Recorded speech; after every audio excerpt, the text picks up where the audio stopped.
मिंजरा कलाकार हूँ मैं, लिखता हूँ गाता हूँ नाचता हूँ। मिंजरा कलाकार हूँ मैं, लिखता हूँ गाता हूँ नाचता हूँ।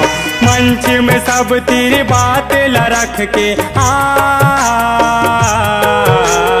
मंच में सब तेरी बात ला रख के सबके मन ला नापता हूँ। मिंजरा कर सागर सधा मिंजरा कलाकार हूँ मैं, लिखता हूँ गाता हूँ नाचता हूँ।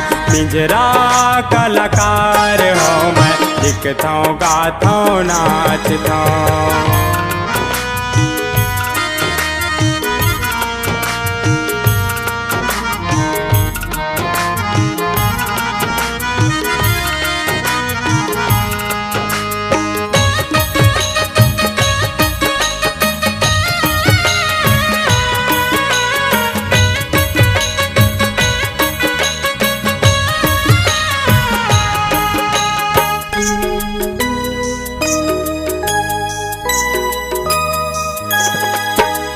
लिखे म शब्द गाए मासुर नाच मताल के सीख है। लिखे म शब्द गाए मासुर नाच मताल के सीख है। बात म बोल के शैली रख के बात म बोल के शैली रख के आप मन तक बाँट था।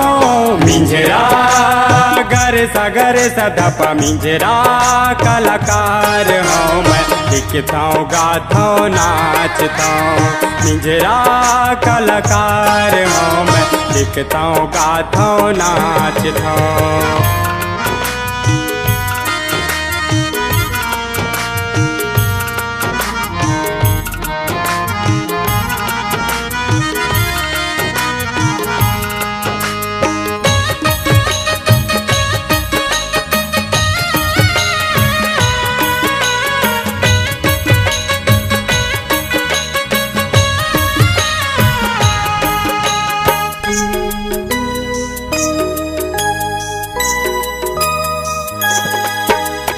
दिनचर्या के जिंदगी घलोला सुख मैं बिता था।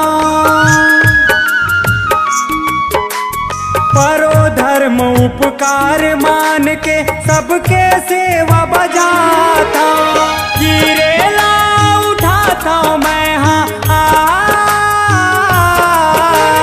गिरेला उठाता मैं प्यासा पानी पिलाता। मिंजरा गर सागर सधा मिंजरा कलाकार हूँ मैं, लिखता हूँ गाता हूँ नाचता हूँ। मिंजरा कलाकार हूँ मैं, लिखता हूँ गाता हूँ नाचता हूँ।